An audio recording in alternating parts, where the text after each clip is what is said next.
Dear students, welcome to our YouTube channel biology by Deepak नैन।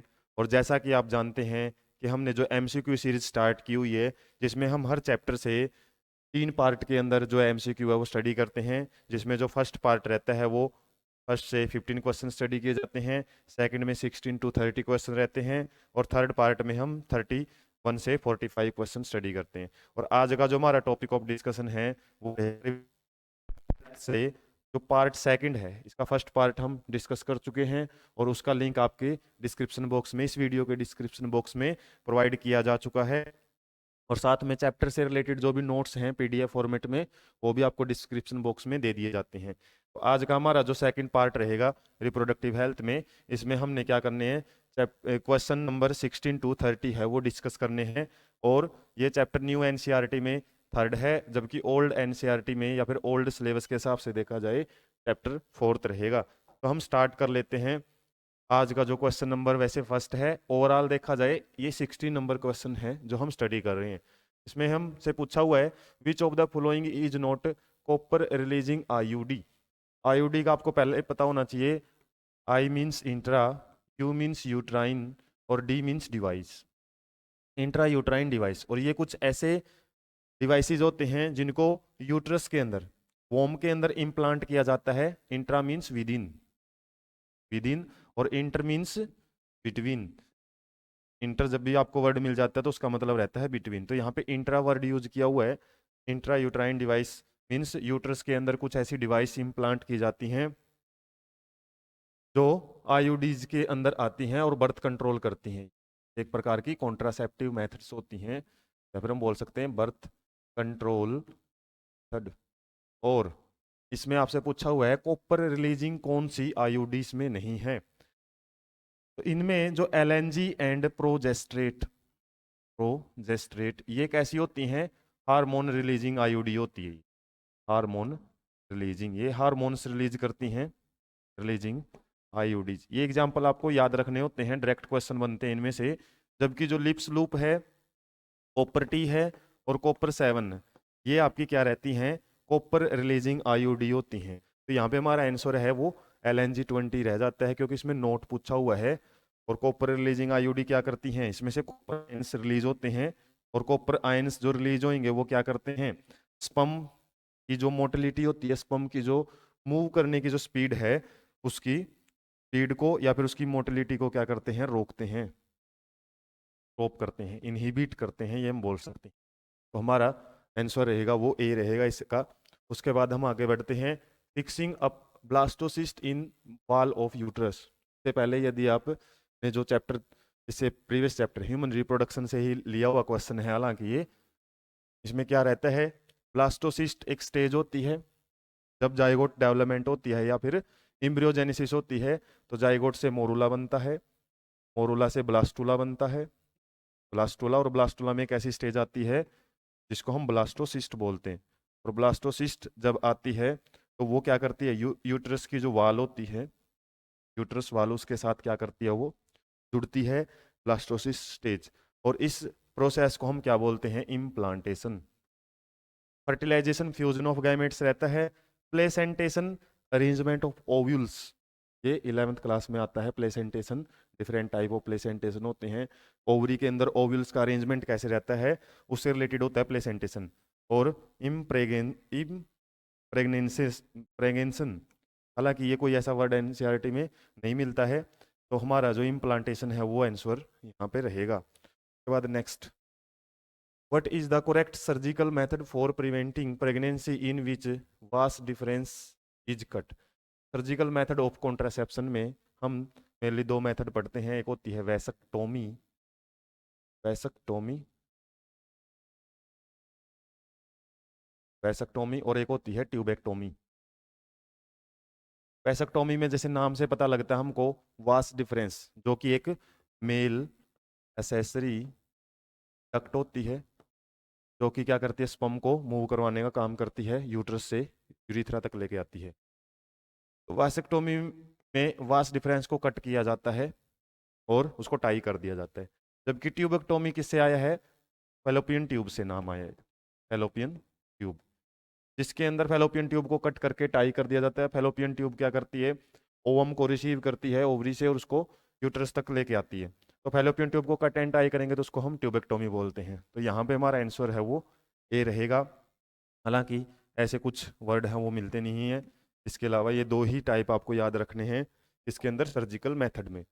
उसके बाद in the egg is first fertilised outside the body, मतलब कोई process आपसे पूछी हुई है, इसमें आपको बोला हुआ है कि एग को फर्टिलाइज करेंगे हम outside the body and then it is inserted into the oviduct. तो ये जो आर्ट एक टॉपिक दिया हुआ है, ART means assisted reproductive technology, इस चैप्टर में एब्रीविएशन बहुत ज़्यादा आती हैं इसलिए आप उनको नज़रअंदाज नहीं कर सकते।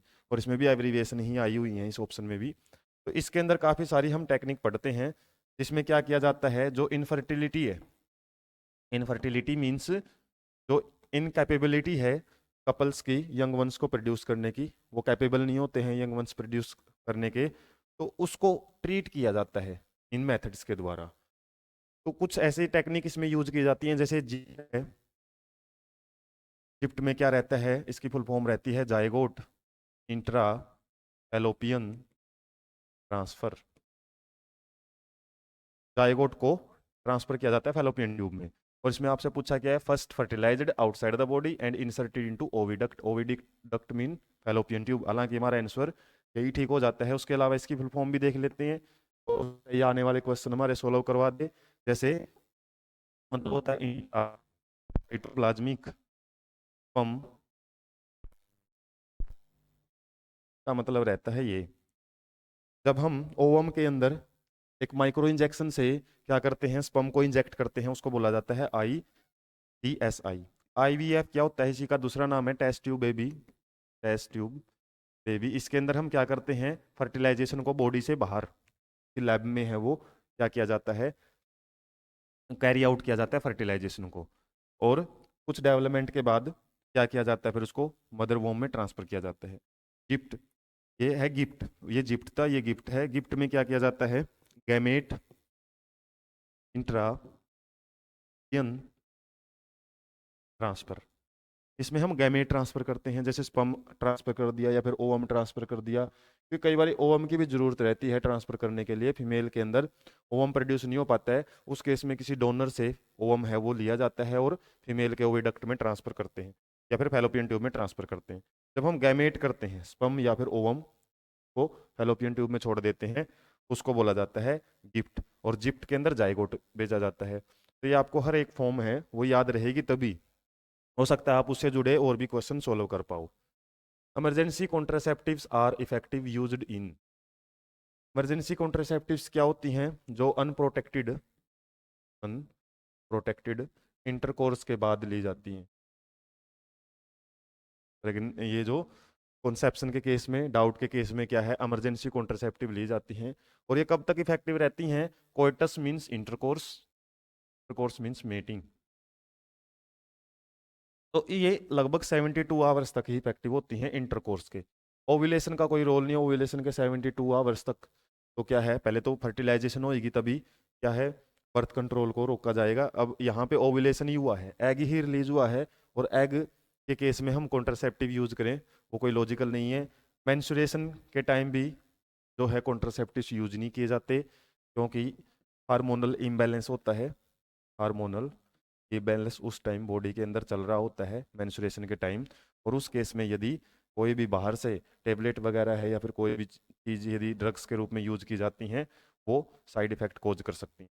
इम्प्लांटेशन क्या पढ़ा था हमने, अभी पढ़ा था ब्लास्टोसिस्ट जब जुड़ती है। तो ब्लास्टोसिस्ट के जो 72 आवर्स के बाद तो काफ़ी कुछ प्रोसेस हैं वो रन कर चुकी होती हैं। तो यहाँ पे सिंपली 72 आवर्स ऑफ इंटरकोर्स के बाद ही इफेक्टिव रहती हैं इमरजेंसी कॉन्ट्रासेप्टिव। के बाद तो मेडिकेटेड हो जाती हैं जो भी कॉन्ट्रासेप्टिव रहेंगी। Choose the right one among the statement. कुछ स्टेटमेंट आपसे दी हुई हैं और किससे रिलेटेड हैं, ये इंट्रा यूट्राइन डिवाइस से। जैसे कि हमने कॉपर रिलीजिंग के बारे में सबसे पहला जो क्वेश्चन आज का डिस्कस किया था। IUDs increase phagocytosis reaction in the uterus. Phagocytosis means eating by cell. Cell के द्वारा यदि ईटिंग होती है उसको फैगोसाइटोसिस बोलते हैं। और यदि drinking by cell, drinking by cell, cell यदि कोई भी चीज़ ड्रिंक करती है, मतलब वो लिक्विड फॉर्म में इंटेक करती है, उसको बोलते हैं पिनेकोसाइटोसिस। पिनोसाइटोसिस कुछ ऐसा वर्ड रहता है, फैगोसाइटोसिस ज़्यादा रहता है वर्ड, पीनो से रिलेटेड रहता है, पिनोसाइटोसिस पिनेकोसाइटोसिस। थोड़ा कंफ्यूजन है यहाँ पे, पीनो है, आप इसको क्या याद रख सकते हो, पिनोसाइटोसिस याद रख सकते हो। तो इसके अंदर क्या रहता है, सेल ड्रिंक करती है, इसमें कोई भी सॉलिड फॉर्म है जैसे स्पम है, उसको क्या करती है, यूट्रस के अंदर की जो वाल है वो स्पम्स ईट करना शुरू कर देती है में। और generally inserted by user her self, user के द्वारा बोल रहा है कि डाली जाती है, नहीं ये मेडिकेटेड होती हैं, डॉक्टर्स के द्वारा ही ये परफॉर्म की जाती हैं। इसके अलावा स्प्रेस गैमेटोजेनेसिस, गैमेटोजेनेसिस को रोकती हैं, गैमेटोजेनेसिस को नहीं रोकती, ये सीधा क्या है, फर्टिलाइजेशन को रोकती हैं, या फिर फर्टिलाइजेशन के बाद, मेनली फर्टिलाइजेशन को ही होने से रोकती हैं ज़्यादातर। IUDs once inserted need not be replaced, इसको बोल रहा है कि रिप्लेस करने की जरूरत नहीं है, हालांकि इनका एक ड्यूरेशन होता है और ड्यूरेशन के बाद उसको रिप्लेस करना पड़ता है। कुछ का एक इफेक्टिव ड्यूरेशन होता है कि 1 साल 2 साल 4 साल के बाद उनको रिप्लेस करना पड़ता ही है। तो यहाँ पे हमारा जो फर्स्ट आंसर है वो ठीक रहेगा, क्योंकि बाकी लॉजिकल नहीं है, और यहाँ पे आईओडीजी का फैगोसाइटोसिस से ज़्यादा रोल रहता है। के बाद following statements are given below regarding MTP. MTP means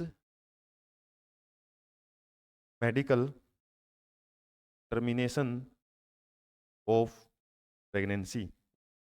जब मेडिकली प्रेगनेंसी को टर्मिनेट किया जाता है, रोक दिया जाता है ड्रग्स वगैरह से, सर्जिकल मेथड से, उसको बोला जाता है एमटीपी। और ये बड़े ही इस केस में लीगलाइज तरीके से किया जाता है। यदि हम इलीगलाइज तरीके से इसको करते हैं तो उससे क्या है, फिर जो कोर्ट वगैरह है या फिर जो हमको कॉन्स्टिट्यूशन के अंडर आ जाते हैं। तो इसमें एमटीपी से रिलेटेड आपसे बोला हुआ है कि कुछ स्टेटमेंट है और आपको करेक्ट स्टेटमेंट है वो बतानी है। MTP generally advise during first trimester.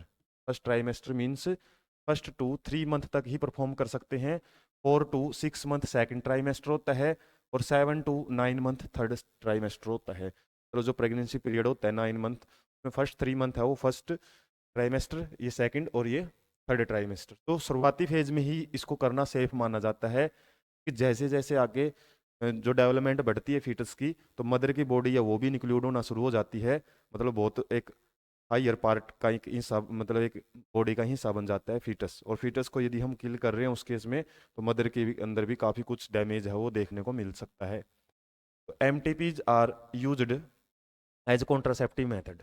इनको कॉन्ट्रासेप्टिव मेथड के रूप में यूज नहीं कर सकते, बर्थ कंट्रोल मेथड के रूप में हम इसको यूज नहीं कर सकते। इसको बड़े ही इमरजेंसी तरीके में ऐसी जगह पे यूज किया जाता है जहाँ पे लीगलाइज हो वो चीज़, ऐसे नॉर्मली यूज नहीं की जा सकती ये टेक्निक। एमटीपीज आर ऑलवेज सर्जिकल, हमेशा ही सर्जिकल होती हैं, ज़रूरी नहीं है सर्जिकल हैं, कुछ शुरुआती दिनों में इनको ड्रग्स वगैरह से, इंजेक्शन वगैरह से भी क्या किया जा सकता है, टर्मिनेट किया जा सकता है। MTPs require the assistance of qualified medical personnel. ये भी बात ठीक है, मेडिकल जो डॉक्टर्स वगैरह हैं, एक्सपर्ट हैं, उनकी देख रेख में इसको किया जाता है। और एमटीपी को जब अनक्वालिफाइड क्वैक्स के द्वारा किया जाता है तो ज़्यादातर वो फीमेल फिटिसाइड्स के केस में मिलता है, जो कि एक बहुत बड़ा रीज़न है इसको लीगलाइज, क्योंकि फीमेल फिटिसाइड्स ज़्यादा होते हैं एमटीपी की मदद से। तो यहाँ पे हमारा आंसर है करेक्ट में फर्स्ट है और फोर्थ है, फर्स्ट फोर्थ यहाँ पे ए के साथ ही हैं, बाकी बीच की स्टेटमेंट है वो इनकरेक्ट रहेंगी। उसके बाद from the sexually transmitted disease mentions below, यहाँ पे कुछ सेक्सुअल ट्रांसमिटेड डिजीज आपको दी हुई हैं, और इनमें से बताना है कि not specifically effect the sex organ, sex organs को वो इफेक्ट नहीं करती है, कौन सी है।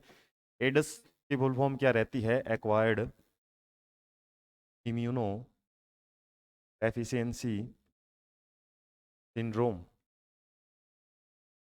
एक प्रकार का syndrome means group of symptoms, बहुत सारी डिजीज होती हैं इसके अंदर। एक्वायर्ड मीन्स ये हमको जन्म से नहीं होती, ये हम एनवायरनमेंट से ही इसको अचीव करते हैं ज़्यादातर केसेस। वैसे यदि मदर के एड्स है तो हो सकता है बच्चे के अंदर भी वो आने के चांसेस हो, लेकिन यदि मदर सेफ है तो बच्चे के अंदर यदि इन फ्यूचर आती है तो वो एक्वायर्ड होती है, वो उसके एनवायरनमेंट से आती है। Immuno deficiency means immune system की कमी, हमारा जो इम्यून सिस्टम है वो कमज़ोर पड़ जाता है, और इम्यून सिस्टम का तो बहुत ज़्यादा रोल है, क्योंकि हम नॉर्मली हर डे, हर मिनट, हर सेकंड बैक्टीरियाज के कांटेक्ट में रहते हैं। हमारे एनवायरनमेंट में बहुत सारे बैक्टीरिया हर टाइम मौजूद रहते हैं, तो उनका कांटेक्ट में रहेंगे तो इम्यून सिस्टम यदि हमारा कमज़ोर है तो हर बार हमको इन्फेक्शन हो सकते हैं, कोई ना कोई डिजीज है वो हमारी बॉडी में चल सकती है। तो ये बॉडी को टोटली क्या कर देता है, पूरी की पूरी बॉडी को, इम्यून सिस्टम को वो डैमेज कर देता है आराम आराम से। एड्स पूरी बॉडी को इफेक्ट करता है, खासकर इम्यून सिस्टम को इफेक्ट करता है। ये जरूरी नहीं है कि क्या रहेगा, वह सेक्स ऑर्गन को ही इफेक्ट करेगा। सिफिलिस, गोनोरी और जेनिटल वार्ड्स, ये ही हमारे सेक्स ऑर्गन को इफेक्ट करने वाली अलग अलग डिजीज हैं। ठीक है, हालांकि सिम्टम से रिलेटेड ज़्यादा कुछ जिक्र हमारी एनसीईआरटी में नहीं मिलता, लेकिन इतना याद रखना है कि जो एड्स है ये इम्यून सिस्टम से रिलेटेड रहेगा, और इसकी फुल फॉर्म यदि आपको पता है तभी आपको इसका आइडिया लगेगा। उसके बाद हाईली सोफिस्टिकेटेड मीन्स बड़ी ही देख रेख से की गई, प्रोसीजर मीन्स प्रक्रिया of directly injecting sperms into egg, और ये जिक्र मैंने कर चुका हूं। मैंने बोला भी था कि एक क्वेश्चन आपका आगे का 16 भी करवा सकता है। इनकी फुल फॉर्म हमने डिस्कस की थी, हालांकि इसकी फुल फॉर्म तो अभी डिस्कस की है एड्स की। गिफ्ट या फिर गिफ्ट को हमने क्या बोला था, गैमेट इंट्रा फैलोपियन ट्रांसफर। अब इसमें एक बात ध्यान रखना, गैमेट में हम स्पर्म भी यूज कर सकते हैं, लेकिन साइट ऑफ डेस्टिनेशन, किस जगह पे उसको ट्रांसफर किया है, उस बेस पे ही टेक्निक अलग अलग हो जाती है। यहाँ पे हमने फैलोपियन ट्यूब में ट्रांसफर किया है इसको, या फिर ओवम को भी ट्रांसफर कर सकते हैं। इसको अंदर हम जायगोट को ट्रांसफर करते हैं। और यहाँ पे क्या रहता है, इंट्रासाइटोप्लाज्मिक स्पर्म इंजेक्शन पढ़ा ही था। इंट्रासाइटोप्लाज्मिक जो डेस्टिनेशन है, लोकेशन है, फाइनल लोकेशन स्पर्म की, वो यहाँ पे क्या है, साइटोप्लाज्म ऑफ ओवम। तो इसलिए इसको इंट्रा मतलब with in cytoplasm of ovum के अंदर क्या करते हैं, हम स्पर्म को इंजेक्ट करते हैं। तो यहाँ पे हमारा आंसर ए ही रहेगा, बाकी ये आंसर हमारे करेक्ट रहेंगे। उसके बाद हर्ट है मीजोड्रम, और ये क्या है, मीजोड्रम, एक्टोड्रम, एंडोड्रम, ये होती हैं जर्म लेयर्स। जर्म लेयर्स कब बनती हैं ये germ layer, during the gastrulation. Gastrulation, और गैस्ट्रुलेशन के टाइम जो अर्ली टाइम होता है गैस्टेशन का, उसी को गैस्ट्रुलेशन बोलते हैं। इसके बाद आती है ये स्टेज, ये आती है ब्लास्टोसिस्ट के बाद। ब्लास्टोसिस्ट है जो, जैसे हमने पढ़ा था, ब्लास्टोसिस्ट बनेगी, उसके अंदर इम्प्लांटेशन होएगा। इम्प्लांटेशन के बाद क्या है, ब्लास्टोसिस्ट में एक तो आउटर लेयर होती है जिसको हम ट्रोपोब्लास्ट बोलते हैं, और कुछ इनर सेल मास प्रेजेंट होता है। और ये इनर सेल मास ही इसकी जो सेल्स हैं वो क्या करती हैं, फिर मूव करना शुरू कर देती हैं, स्टार्ट्स मूविंग, और वो अपने आप को अरेंज कर लेती हैं। उन्हीं में से एक बाहर की लेयर बनती है, बाहर की लेयर जिसको हम क्या बोलते हैं, एक्टोड्रम। उसके बाद मीजोड्रम, और उसके बाद एंडोड्रम। ग्रोथ होती रहती है और लेयर्स हैं यहाँ पे बनती रहेंगी। और जब ये लेयर्स बनेंगी, इनसे ही हमारे 3 ही जर्म लेयर्स हैं जिनसे हमारे सारे टिश्यू, सारे ऑर्गन है वो बनते हैं। तो ये डायरेक्ट क्वेश्चन है, इसकी टेबल आपको नेट पे मिल जाएगी कि किस जर्म लेयर से कौन सा ऑर्गन बनता है, और यहाँ पे हमारा हर्ट है वो मीजोडर्मल ओरिजिन का होता है।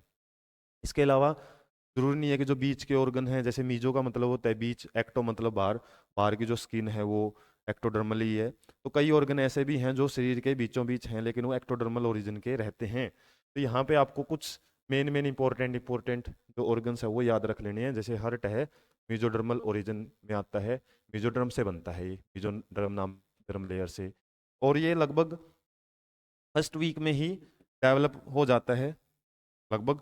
और फर्स्ट मंथ में तो इसकी जो साउंड है, हार्ट बीटिंग है, वो स्टेथोस्कोप से सुनी भी जा सकती है। सबसे पहला ऑर्गन माना जाता है जो डेवलप हो जाता है, कब, गेस्टेशन के टाइम। और अब है आपके लिए थोड़ी इंपॉर्टेंट इंफॉर्मेशन बायोलॉजी से रिलेटेड।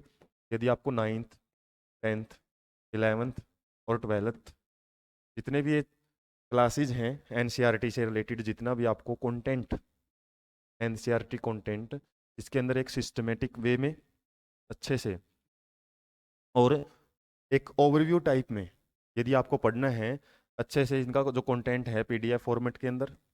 इसके अलावा आपको वन शॉट वीडियोज हैं, टॉपिक वाइज वीडियोज हैं, वो आपको असेस यदि करनी है। इसके अलावा कुछ वीडियोज के आपको एनिमेशन लिंक भी प्रोवाइड किए हुए हैं डिस्क्रिप्शन बॉक्स में।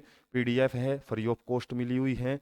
हर एक पीडीएफ में से आप एक ओवरव्यू टाइप में, जैसे अब एमसीक्यू को जब हम पढ़ा रहे हैं, आपको यही मानते हैं कि आपको चैप्टर के ओवरव्यू आते हैं, लेकिन फिर भी यदि आपका ओवरव्यू का करना है तो एक चैनल है, आपको बता देते हैं, बायोलॉजी बाय दीपक नैन, ये पर्सनल चैनल है। और इसके अंदर आप क्या है, जो भी मटेरियल मैंने आपको बताया है 9, 10th, 11th, 12th, उसका बायोलॉजी से रिलेटेड और 9, 10th का तो साइंस से रिलेटेड आप मटेरियल है अच्छे से असेस कर सकते हैं। और बाकी टाइम चैनल के साथ यदि कनेक्टेड रहोगे तो आपको असर्सन रीजनिंग टाइप जो क्वेश्चंस हैं जो आपको कंफ्यूज कर देते हैं, असर्सन रीजनिंग क्वेश्चन है। बाकी बोर्ड एग्जाम के लिए केस स्टडी बेस्ड क्वेश्चन है। इसके अलावा टाइम टू टाइम जो इंपॉर्टेंट टॉपिक्स हैं हमारी एनसीईआरटी में 11th 12th के अंदर, उनके भी अलग अलग सेपरेट वीडियोस में इसी तरीके से डिटेल से समझाया जाएगा। तो इसके लिए चैनल को सब्सक्राइब रखें और उसमें भी चैनल के टाइम टू टाइम विजिट करते रहें, कोई ना कोई इंपॉर्टेंट इन्फॉर्मेशन आपको टाइम टू टाइम मिलती रहेगी। तो क्वेश्चन नंबर 6 देख लेते हैं।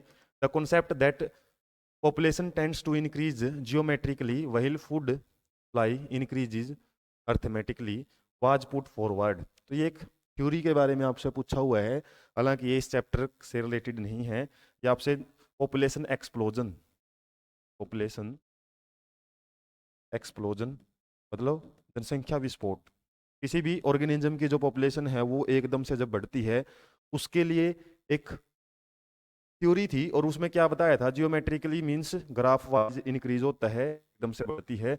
इसके ऊपर डिपेंड करता है फूड सप्लाई, यदि हम इंक्रीज करते हैं किसी भी ऑर्गेनिज्म की, उसको जितनी ज्यादा फूड सप्लाई देंगे तो ऑर्गेनिज्म की पॉपुलेशन है वो बहुत ज्यादा बढ़ती है। जितने ज्यादा फैसिलिटीज मिलती है ऑर्गेनिजम्स को, जितनी ज्यादा उसको फूड वगैरह रिसोर्सेज वगैरह मिलेंगे, तो जाहिर सी बात है वो क्या करेगा, ऑर्गेनिज्म बहुत ज्यादा मल्टीप्लाई करेंगे। और पॉपुलेशन के बारे में इथॉम्स माल्थस ने ही डिस्कवरी की हुई है, चार्ल्स डार्विन ने नेचुरल सिलेक्शन के बारे में हालांकि आपको बताया हुआ है। तो 12th के पॉइंट ऑफ व्यू से एनसीईआरटी में चार्ल्स डार्विन और थॉमस माल्थस के बारे में आपको मिलता है। और थॉमस माल्थस ही ऐसा माना जाता है, जो चार्ल्स डार्विन ने एक्सपेरिमेंट किए थे वो थॉमस माल्थस से ही इंस्पायर होके ही किए थे। तो चार्ल्स डार्विन और माल्थस के बीच में एक रिलेशन भी रहता है, मतलब एक दूसरे, ये डार्विन है वो माल्थस से इंस्पायर होके ही अपनी जो नेचुरल सिलेक्शन थ्योरी है वो इन्होंने पुट फॉरवर्ड मतलब आगे दी थी। उसके बाद क्वेश्चन नंबर 27 है, test tube baby is one who. Test tube baby क्या है, इसको हम क्या बोल सकते हैं, IVF भी बोलते हैं। और IVF की यदि आपको फुल फॉर्म पता है तो इसका जस्ट आंसर आपके टिप्स पे रहेगा। IVF means in vitro, in vitro fertilisation, fertilisation. और इसमें यदि फुल फॉर्म आपको आइडिया लग गया तो जाहिर सी बात है विट्रो एक ही ऑप्शन में आया हुआ है। In is born out of the technique, test tube baby क्या है, एक ऐसी टेक्निक से पैदा हुआ बच्चा है जिसकी fertilisation in vitro means lab के अंदर की हुई है या फिर आउटसाइड द बॉडी की हुई, आउटसाइड द बॉडी। उसके लिए भी हम क्या बोलते हैं, एक वर्ड होता है इन वीवो, एक होता है x Vivo. Vivo word use किया जाता है, हालांकि मोबाइल फ़ोन भी होते हैं लेकिन वीवो साइंस के अंदर भी वर्ड यूज किया जाता है। In vivo means inside body, inside body. और ex vivo means outside body, outside body. और यहाँ पे इन विट्रो है, विट्रो मीन्स लैब, लैब के अंदर परफॉर्म की जाती है एक्टिविटी।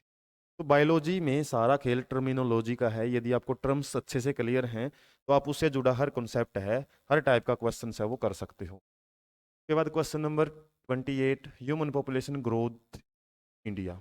इंडिया में जो पॉपुलेशन ग्रो है उसका कुछ स्टेटमेंट दी हुई है आपसे, और वो स्टेटमेंट आपको लॉजिकली बतानी है कि कौन सी स्टेटमेंट सही है। Tend to follow a sigmoid curve as in case of many other animal species. Sigmoid means दो टाइप के ग्रोथ कर्व होते हैं, जिसमें ऐसे एस बनता है और एक में ऐसे जे शेप्ड कर्व होता है। ये एस शेप्ड ग्रोथ कर्व है और ये जे शेप्ड ग्रोथ कर्व है। तो इसमें सिग्मोइड बोला है, सिग्मोइड का तो मतलब क्या रहता है, एक प्रकार का लॉजिकल कॉन्सेप्ट होता है। इसमें पॉपुलेशन एक लेवल पे जाके स्थिर हो जाती है, स्टेबल हो जाती है। लेकिन हम तो देखते हैं इंडिया की population at the time of independence के टाइम कितना था, लगभग 35 करोड़ के आसपास थी। लेकिन 47 के आसपास की बात आपको बताई जा रही है, 35 करोड़। लेकिन आज हम जनसंख्या जो देखते हैं लगभग कब थी वो, 1947 के टाइम की बात थी। 1947, 1947 लेकिन अब 2024 के आसपास हम यदि देखते हैं 1.3 बिलियन या फिर 143 करोड़ जनसंख्या है वो देखने को मिलती है। तो यहाँ पे सिग्मोइड का मतलब तो क्या था कि एक लेवल पे जाके वो स्टेबल हो जाएगी, लेकिन यहाँ पे तो पॉपुलेशन ने बहुत ज़्यादा एक्सप्लोज किया है, बहुत ज़्यादा इम्प्रूव मतलब बढ़ी है। इस तरीके से तो यहाँ पे सिग्मोइड तो नहीं आएगा। और जे शेप्ड ग्रोथ कर्व, वो बोलोगे कि जे शेप्ड आ सकता है, ये प्रैक्टिकल होता नहीं है, प्रैक्टिकल कर्व नहीं होता, ये थोड़ा प्रैक्टिकल माना जाता है कि एक बारी बढ़ती है फिर वो एक लेवल पे जाके रुक जाती है। क्यों? वो रिसोर्सेज वगैरह हैं, नेचुरल रिसोर्सेज, वो तो लिमिटेड ही हैं। हालांकि पॉपुलेशन तो चाहे अनलिमिटेडली बढ़े, उनके लिमिट होने की वजह से क्या है, यहाँ पे पॉपुलेशन एक लेवल पे जाके स्टॉप हो जाती है। तो थोड़ा प्रैक्टिकल कर्व होता है, ये अनप्रैक्टिकल रहता है। तो ये तो हमारा आंसर नहीं रहेगा। Tend to reach zero population growth as in case of some animal species. क्या हो रही है, वो जीरो पॉपुलेशन ग्रोथ की तरफ बढ़ रही है, और ये भी चीज़ नहीं होती है। जीरो पॉपुलेशन ग्रोथ मतलब बढ़ ही नहीं रही है, बहुत रेयर चांसेज है कि पॉपुलेशन एक स्टेबल पे जाके रुक गई, या तो वरना पॉपुलेशन बढ़ती है या फिर घटती है। फ्लक्चुएशन जरूर रहता है, फ्लक्चुएशन मीन्स कम या ज़्यादा जरूर रहती है, ऐसे जीरो ग्रोथ नहीं मिल सकती, ये प्रैक्टिकल बात नहीं हम बोल सकते। Can be reduced by permitting natural calamities enforcing birth control measures. तो हम क्या कर सकते हैं, रिड्यूस कर सकते हैं किससे? नेचुरल कैलामाइट्स मीन्स प्राकृतिक आपदाएं, कोई भूकंप आ गया या फिर कुछ भी चीज़ है उससे रिड्यूस हो सकती है, और या फिर बर्थ कंट्रोल मेजर्स से हम उसको कंट्रोल कर सकते हैं। तो ये तो हमारे कंट्रोल में ही नहीं है नेचुरल कैलामाइट्स, तो इनको तो अपनी मनमर्जी से नहीं लेके आएंगे। और यदि ये आ गए तो फिर तो पॉपुलेशन ग्रोथ छोड़ो, फिर तो पूरी की पूरी पॉपुलेशन भी निपट सकती है। उसके बाद can be regulated by following the national programmes of family planning. Family planning programmes जैसे टाइम टू टाइम अवेयरनेस से रिलेटेड ऐड मिलती हैं न्यूज़पेपर में वगैरह में या फिर टीवी पे, ये गवर्नमेंट के द्वारा चलाए गए कुछ प्रोग्राम्स हैं जिनमें लोगों को अवेयर किया जाता है स्मॉल फैमिली के बारे में, फैमिली प्लानिंग्स के बारे में, कि अच्छे से जीवन यापन करना है तो उसके लिए ये कॉन्सेप्ट आपको यूज करना पड़ेगा। तो ये लॉजिकल कॉन्सेप्ट हम प्रैक्टिकल कॉन्सेप्ट मान सकते हैं। नेक्स्ट क्वेश्चन देख लेते हैं। What is the most important factor for the success of animal population. Success means population का बढ़ना किस फैक्टर पे ज़्यादा इफेक्ट करता है? Natality means birth rate, birth rate को बोला जाता है। मोर्टेलिटी डेथ रेट को बोलते हैं। अनलिमिटेड फूड, फूड है बहुत ज़्यादा मात्रा में है। Adaptability, inter specific activity, inter means दो स्पीसीज के बीच का जो इंटरेक्शन है, जो रिलेशन है। तो बर्थ रेट अकेला क्या है, पॉपुलेशन को सक्सेस नहीं बना सकता। बर्थ बहुत ज़्यादा हो रहे हैं लेकिन आगे वो सर्वाइव ही नहीं कर पा रहे हैं, तो उससे हम ये नहीं मान सकते कि हमारा जो पॉपुलेशन ग्रोथ कर सकता है वहाँ पे। अनलिमिटेड फूड, यदि फूड भी अनलिमिटेड दिया जा रहा है ऑर्गेनिजम्स को, लेकिन बाकी फैक्टर्स हैं, और सबसे इंपॉर्टेंट फैक्टर है उसका अडप्टेबिलिटी। यदि हम किसी भी एनवायरनमेंट के प्रति अपने आप को अडप्ट कर लेते हैं तो हो सकता है बर्थ रेट पे और कम अनलिमिटेड फूड की वजह से भी हम अच्छे खासे वहाँ पे सर्वाइव कर पाएँ। तो ये ज़्यादा फैक्टर काम है जो सारे अदर फैक्टर्स के बीच में एक कोरिलेशन का काम करते हैं, क्योंकि अडप्टेशन का मतलब यही है सारे फैक्टर्स को एक साथ लेके चलना। तो ये आंसर हमारा सही रहेगा।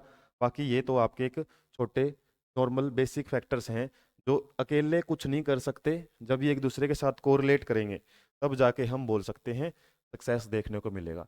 आज का रहेगा चैप्टर, ये जो क्वेश्चन नंबर है लास्ट 30, जेनेटिक ड्रिफ्ट। ये क्या चीज़ होती है? Genetic drift mean gene pool का शिफ्टिंग। जीन पूल जब शिफ्ट हो जाता है, मान लो किसी पॉपुलेशन में कुछ ऑर्गेनिज्म ऐसे थे जिनके पास स्पेशल करेक्टर था, दूसरी जनसंख्या के पास क्या था, बन सकते हैं दूसरा करेक्टर इनके पास था। और जेनेटिक ड्रिफ्ट में क्या होता है, कोई नेचुरल फिनोमिना ऐसी होती है जिसकी वजह से बाई चांस क्या रहता है, ये पॉपुलेशन है जो आपकी मैक्सिमम पॉपुलेशन, ये खत्म हो जाती है, और कुछ पॉपुलेशन या कुछ इंडिविजुअल हैं पॉपुलेशन के वो इसके बचे रह जाते हैं,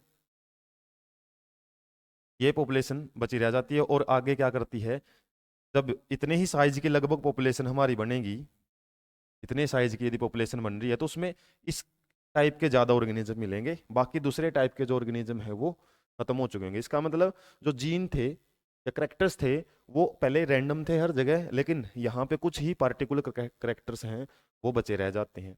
और ऐसा जेनेटिक ड्रिफ्ट नाम की जो फिनोमिना है, जो प्रोसेसेस हैं, वो ज़्यादातर कौन सी पॉपुलेशन में देखी जाती हैं?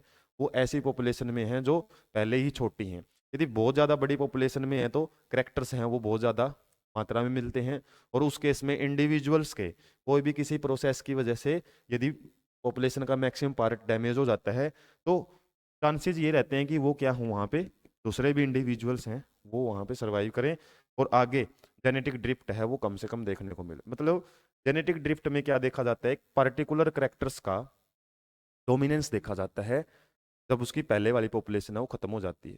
तो ये केसेस आपको स्मॉलर पॉपुलेशन में ज़्यादा दिखाई देते हैं। ये तो आपको कॉन्सेप्ट बेस्ड क्वेश्चन है, याद रखना पड़ेगा। बाकी लार्जर पॉपुलेशन में नहीं मिलता, मेंडेलियन पॉपुलेशन में भी नहीं। मेंडेलियन कैरेक्टर्स जहाँ पे स्टडी किए जाते हैं, आइलैंड मीन्स किसी भी एक आइलैंड के ऊपर यदि कोई पॉपुलेशन है, आइलैंड पे यदि पूरे डैमेज होगा आइलैंड तो वहाँ पे तो बचने का चांस ही भी नहीं होता। जेनेटिक ड्रिफ्ट के लिए कंडीशन रहती है स्मॉलर पॉपुलेशन की। तो आज हमारा जो सेकंड पार्ट है चैप्टर थर्ड का वो कंप्लीट हमने कर लिया है। इसके अलावा पार्ट थर्ड के अंदर हम पढ़ेंगे 40, पार्ट थर्ड के अंदर जो क्वेश्चन रहेंगे वो 31 से और 45 क्वेश्चंस हैं वो डिस्कस किए जाएंगे इसके थर्ड पार्ट में। और ऐसे क्वेश्चंस आपके बोर्ड एग्जाम में भी काफ़ी बेनिफिशियल हो सकते हैं, और इन क्वेश्चंस को आप अच्छे से ये भी समझ जाते हो कि किस तरीके से क्वेश्चन को हमने हर एंगल से अप्रोच करना है, तो उससे जुड़े क्वेश्चन आप आसानी से सोल्व कर पाते हो। और किसी तरीके की सेशन के लिए आप चैनल के साथ कंटिन्यू रहें, चैनल को सब्सक्राइब रखें। Thank you so much.